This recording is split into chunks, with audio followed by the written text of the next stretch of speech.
Welcome to The Secrets of Success. By following the proven techniques of the guests who appear on this series, you'll learn that even successful people run into detours and failures, and how you can apply their success techniques to change your life. You're now listening to the most unique show on radio, the show dedicated to making you a success. Can you become a leader in just a few minutes a day? Well, our guest today, Martin Lanik, says yes, and he's the author of The Leader Habit. Martin, thanks for being with us. Hi, Bill. Thanks for having me. Now, Martin, you have an interesting background. You're an organizational psychologist, an author, a tech CEO, and you've written a book on leadership habits. Can you fill us in a little more on that? Sure. So my background educationally is in organizational psychology. I worked for over a decade now as a consultant, building and running leadership development programs for global companies all around the world. And I wrote The Leader Habit that comes out on April 19th. Now, what's really wrong with the traditional approach? You know, we have business schools, fine colleges that have undergraduate, then what seems like really pretty smart people going through the MBA programs, and yet I know there's a tremendous negativity in business itself. I think surveys in your book, something like 70% of the people aren't satisfied with the managers in the company and don't feel there's good managers there. What's wrong with the traditional approach to leadership development? It's an excellent question, and that's exactly what got me interested in researching this topic and writing the book. So a few years ago, I came across a very interesting study, I believe it was in the Journal of Consulting Psychology, that plotted the investment American corporations make in leadership development since 1996, and then compare that with macro-level confidence of people in leadership. And there's actually a strong negative relationship. So we end up spending more and more money on leadership development, but we're not producing better leaders. As a society, we're not more confident in our leaders. So, of course, this created an existential crisis for me. I spent over a decade in this area and made me question, is what I'm doing not making a difference?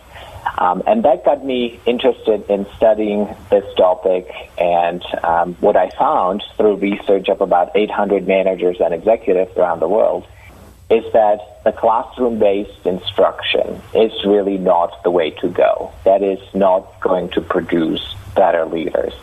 And then I started looking at some of the research in habits and how people form habits, and that seems to be the answer, that people actually get better by internalizing effective leadership behaviors and becoming more successful as a result of that. So is this almost like, the young little girl used to watch her mom or grandma in the kitchen and they became a great cook, or certainly a very good cook over the years? Is it boiling it down to the simplest factors? Is that what this is all about?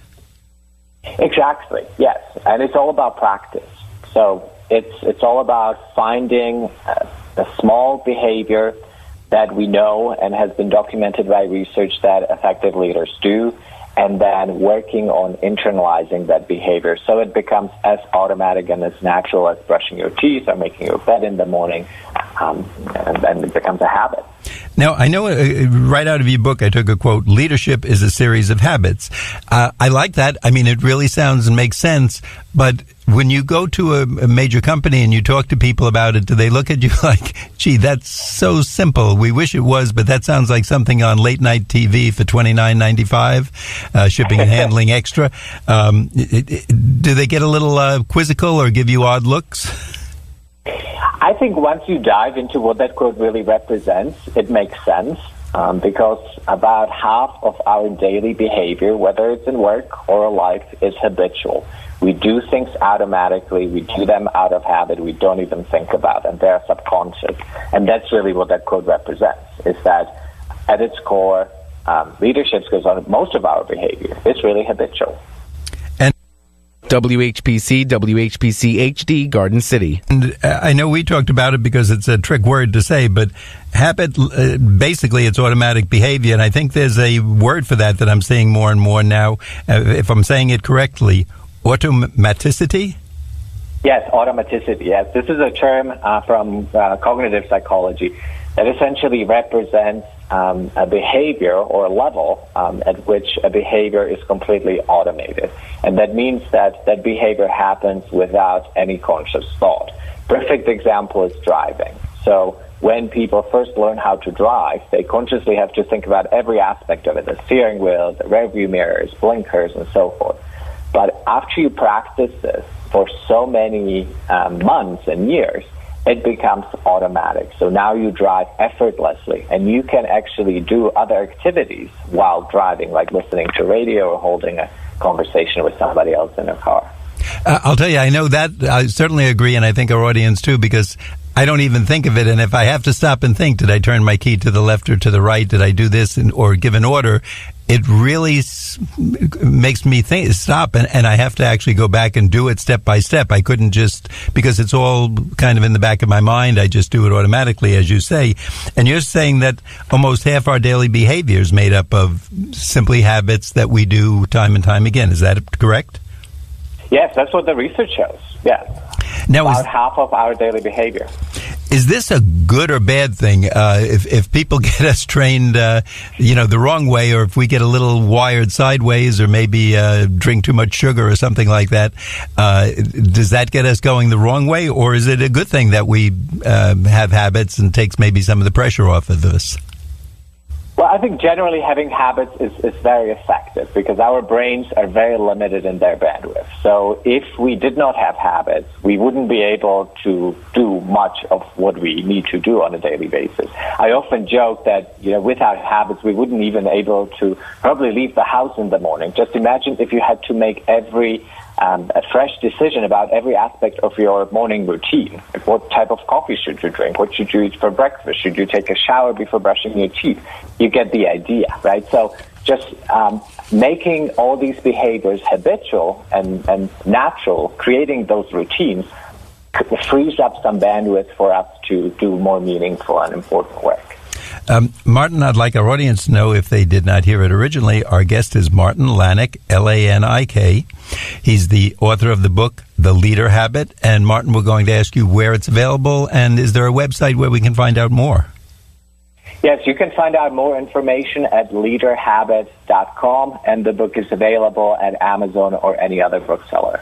So The Leader Habit is the name, and again, for our audience, Martin Lanik, Lanik, is our author who we're speaking to today. If you find this interesting, if you'd like to know more, and if you'd like to get better leaders and make sure you're one of those better leaders, just follow what he says. Now, Martin, a lot of this, of course, as I'm reading through, it makes very good sense to me, but you then say that intuition is another form of habit. I thought that was something that, like, certain people kind of had it. They just had a good sense of, watch out, this is going to happen, or be careful or something. Can you talk about that a little bit? How does intuition fit in there? Sure. So intuition is often understood as internalized expertise. So it's another habit. It's another form of habit and automaticity. A classic example is, for instance, with nurses. So it's been documented that nurses can pick up on certain cues when young children are getting ill before the tests even come back positive. Now, because they have been practicing this and they have been experienced in their field for so long, it's like driving a vehicle for them. So when you ask them, what type of cues are you paying attention to, they wouldn't be able to tell you. They would simply say, well, it's intuition. But then when researchers actually examine what are these nurses tuning into, they find that there are very clear patterns. Oh. So the key, but I think the trick always is, right, knowing, am I expert in a field to a point where my intuition is really internalized expertise, or am I not? And I generally advise people, the rule of thumb is 10 years. Have you been in the field for 10 years, at least? If you have, then most likely your intuition is internalized expertise. But if you have not, then I would check with somebody else.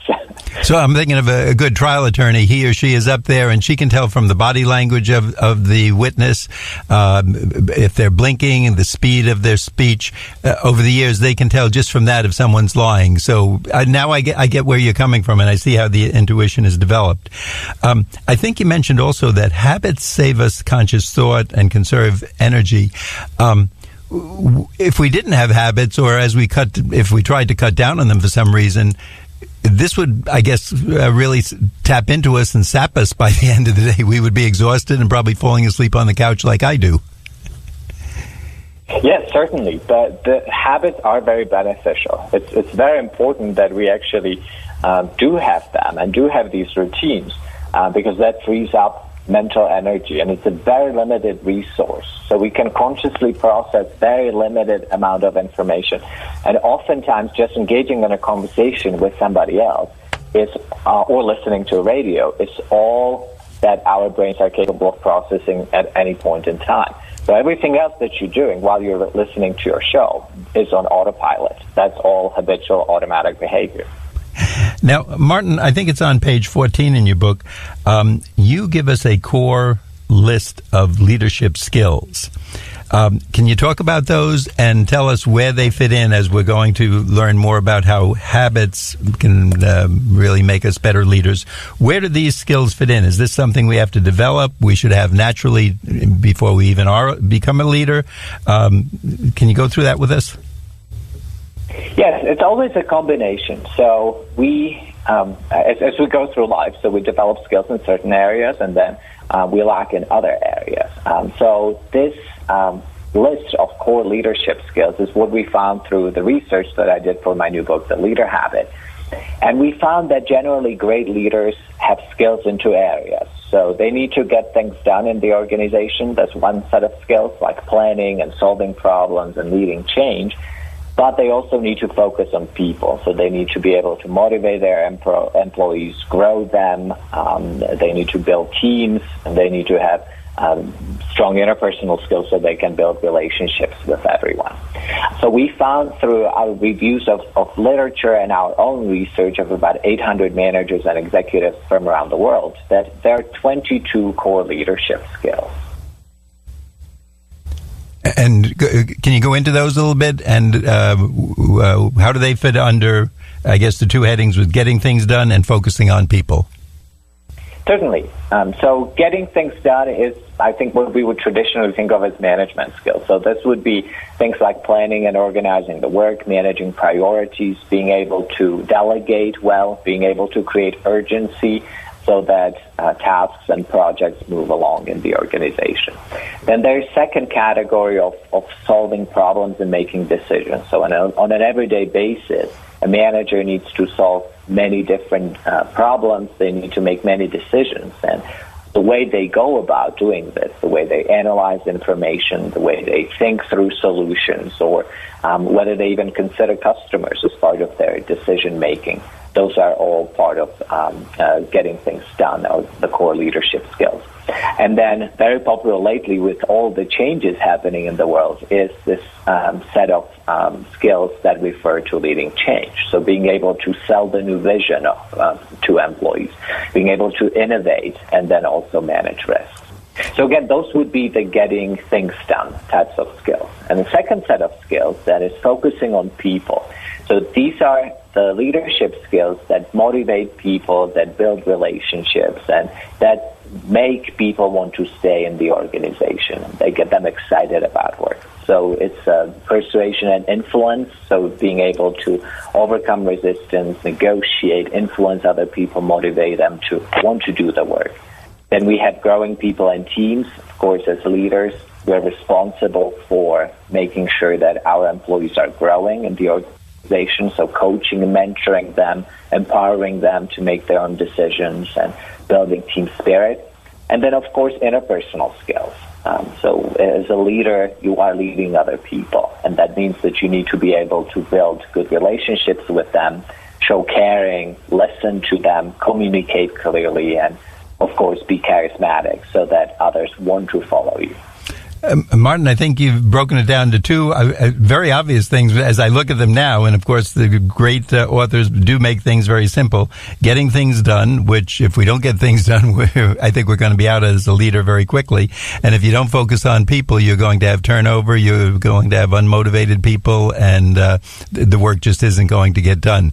We want to find out more about the leader habit, but at this point in the show, we like to remind our listeners that you're listening to The Secrets of Success. My name is Bill Horan. The show is produced at the voice of Nassau Community College, 90.3 WHPC.